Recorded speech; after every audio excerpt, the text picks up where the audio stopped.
Mga kabayan, naglabas na umano ng warrant of arrest ang International Criminal Court o ICC laban kay Senator Bato de la Rosa, ayon kay dating presidential spokesperson Harry Roque. Sa isang Facebook post ngayong linggo, binalaan ni Roque si de la Rosa na huwag magpakidnap. Nauna nang ibinasura ng Supreme Court ang very urgent motion ni Senator de la Rosa na hilingin kay Ombudsman Boying Remulla na ilabas ang umano'y warrant of arrest ng ICC laban sa kanya. Matatanda ang unang sinabi rin ni Remulla na may arrest warrant nang inilabas ang ICC laban kay Senator Bato. Dahil dito, sinabi naman ng abogado ni Bato na si Attorney Israelito Turion na nasa Davao City si Bato at wala sa Pampanga, taliwas sa naging pahayag kahapon ni Ombudsman Boying Remulla. Ayon pa kay Turion, hindi masisisi ng taong bayan si Senator Bato kung magtago siya at hindi sumipot sa Senado dahil posible siyang ipakidnap ng gobyerno ni PBBM gaya ng ginawa kay FPRRD na di umano ay kinidnap ng ICC at hindi man lang dumaan sa legal process. Siyempre, meron na tayong classic example. Kinidnap lang bigla. Extraordinary rendition yung ginawa talaga. Hindi man lang dumaan sa korte. Meron tayong Article 3, Section 1, no person shall be deprived of life, liberty, or property without due process of law. Walang due process, diretso na lang, dinala mo doon sa ICC. Kung i-question mo yung jurisdiction doon sa ICC, hindi rin po pwede kasi yung general rule nila, they do not concern as to how the jurisdiction over their person was acquired. Kawawa naman yung tao. Samantala, patuloy umanong tinatrack ng mga otoridad ang lokasyon ni Senator Bato de la Rosa ayon kay Ombudsman Boying Remulla. Huli umanong nakita ang senador sa may Pampanga matapos magtago dahil sa posibilidad na ipaaresto siya ng International Criminal Court o ICC, kaugnay ng naging papel niya sa war on drugs ni dating Pangulong Rodrigo Duterte. Nanindigan naman si Ombudsman Remulla na totoo ang nauna niyang pahayag na may warrant na laban kay Senator Bato. Nalaman niya raw ito sa pamamagitan ng dating kasamahan sa Department of Justice o DOJ at isa umanong acting liaison para sa ICC. Lumabas na raw ang warrant of arrest ng International Criminal Court o ICC laban kay Senador Bato de la Rosa. Ayon po yan kay dating presidential spokesperson Harry Roque. May payo pa si Roque kay Senador Bato. Huwag daw siyang magpapakidnap at igiit ang karapatan niyang madala muna sa Korte ng Pilipinas. Noong Nobyembre, ibinunyag ni Ombudsman Jesus Crispin Boying Remulla na may arrest warrant na ang ICC laban kay De la Rosa dahil sa pagkakaugnay niya sa war on drugs ng nakaraang administrasyon. Mula po noon, hindi na humarap si De la Rosa sa Senado. Sinabi naman ni Remulla na nasa Pampanga ang senador at patuloy na binabantayan ng mga otoridad. Sa ngayon, wala pa ring natatanggap na kopya ng umano'y warrant ang DOJ, DFA at DILG.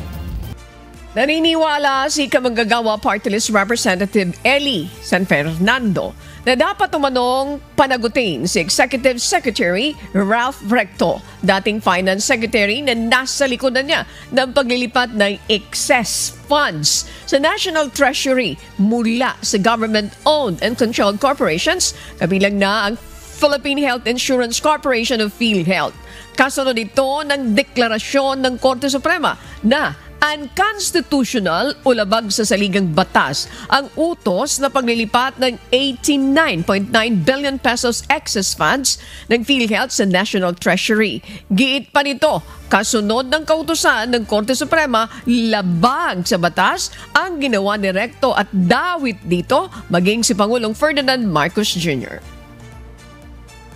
Malinaw na illegal ang ginawa ni Executive Secretary Ralph Recto sa basbas na rin ni Pangulong Bongbong Marcos. O ano ka ngayon, Ralph Recto? Tigas kasi ng mukha mo eh. Pinagpipilitan mo pa na kunin yung pondo ng PhilHealth na galing sa mga kinakaltas, sa sahod ng mga manggagawa, kontribusyon ng mga ordinaryong Pilipino. May mga balita po kasi na nasa Pampanga daw po ngayon si Senator Bato. Pero nakakausap niyo po ba siya? Nasaan po siya ngayon? Honestly, hindi ko siya nakakausap. Pero yung misis niya nakakausap ko palagi. I was with his wife noong Saturday. Saturday ba yun o Sunday? Nandun sa kanilang bahay dun sa Davao. Kasi tagagaling ko lang sa Davao. So, nakausap niyo po yung asawa niya mismo. Personally po Mrs. ito. Personally po. Personally, yes, Oo, personally. But si Senator, hindi po. Hindi po. Naitanong niyo po ba sa kanyang asawa kung nasaan po ngayon si Senator Bato? Hindi ko na itanong sa kanya. Hindi kami, iba yung napag-usapan namin, yung mga possible remedies. Hindi ko natanong kung saan ba si Senator. Umiiwas na rin ako sa mga tanong na ganyan kasi baka kung malaman ko, ayoko magsinungaling eh. Yun lang. Opo, oo. Attorney, Yes po. oo. Kasi paano po ito ngayon dahil 'di ba po may mga bali-balita nga po na posibleng meron na nga pong arrest warrant from ICC.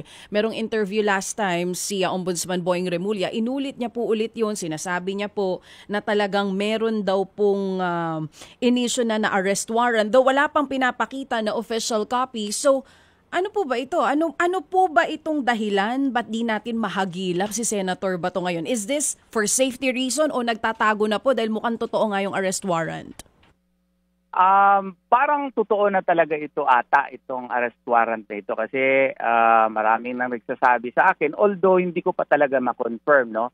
At saka gusto ko lang sana makiusap na instead na i-blame natin si Senator Bato, alam mo ba na under Article 88 of the Rome Statute, ang argument nga sana namin, hindi na tayo party dyan, hindi na yan effective dito sa Pilipinas kasi under Article 127 hindi nga within 1 year yung pag-sumite doon sa appeals chamber yung Philippine situation. So supposedly wala na talaga tayo dyan. Pero granting for the sake of argument na nandyan pa tayo, under Article 88, i-ensure nga sana na meron tayong procedure under our law for any forms of cooperation. So itong surrender na sinasabi nila, under Article 89 ng Rome Statute, no, nagsasaad nga na kailangan yung surrender should be in accordance with the procedure under the Rome Statute and the procedure under their national law. Sinasabi ko na palagi, wala pa nga tayong procedure, wala tayong legal framework as to how to effectuate surrender. Hindi naman po pwede na gagawin na naman natin yung ginawa natin kay Tatay Digong, nadakpin na lang kaagad, hindi pa dinala sa competent judicial authority at saka i-surrender doon sa banyagang korte na hindi na nga tayo sana parte. So, hindi naman po pwede yun kasi meron tayong functioning court, meron tayong judicial system dito, kailangan na idaan siya dito sa korte. Pero ang mga procedure dito, wala pa tayong ginawa. Kaya nga, huwag natin isisi si Senator Bato. Isisi natin na ating gobyerno na hindi gumawa ng mga proseso, na mga rules kung paano i-effectuate itong surrender. Gaya ng extradition. Mayroon na nga tayo extradition rules.